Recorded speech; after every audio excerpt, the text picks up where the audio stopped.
Dennis Padilla emosyonal na ibinahagi ang pamamahiya ng kanyang anak na si Claudia Barreto sa mismong kasal nito.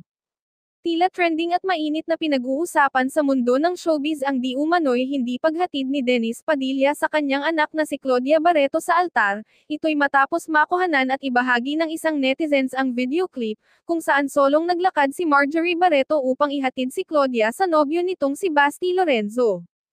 Kasunod nito, may video na may pictorial sina Dennis, Claudia at Basti sa altar pagkatapos na ng kasal kung saan kinamayan pa ng father of the bride ang kanyang son-in-law. Ayon sa source, naganap ang kasal ni Claudia at Basti Lorenzo sa St. James the Great Parish sa Ayala Alabang Village, Muntinlupa City nitong April 8, 2025. Sa hindi naman inaasahan makaraan lamang ang ilang araw nang matapos ang kasal ni Claudia ay tila naghimutok at nagtanim ng sama ng loob si Dennis sa anak na si Claudia at maging kaanak nito. Ayon sa naging panayam nito sa Instagram account niya kung saan nag-insert pa ito ng larawan kung saan may nakasulat sa yellow pad nito na, "Grabe kayo.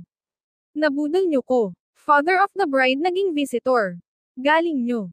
Sa bandang gilid naman nito ay may naging pahabol pa siyang katagang, "Sagad sa buto." Na talagang guilty na guilty ito sa nangyari.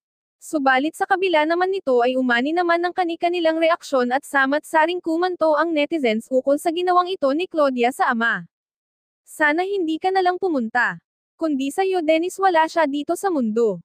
Even nagkamali ka sa relasyon nyo ng ina niya, dapat galangin ka pa rin niya kasi ikaw ang ama niya, hindi niya alam kung ano ang pinagkagalitan ng parents niya, what a girl OMG.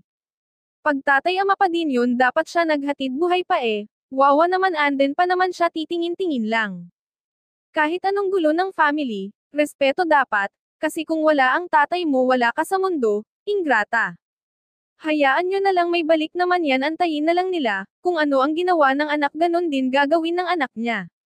Samantala sa pagkakataon naman na ito ay pinatilihan naman ng Campo Barreto ang kanilang pananahimik ukol sa kumakalat na isyu na ito, at maging ang anak nitong si Claudia ay hindi nagbigay ng kanyang reaksyon at pahayag ukol sa kanyang ama, matapos nitong may kasal kamakailan na maaring deadma na lang nito ang paratang at saloobin ng kanyang ama sa kanya.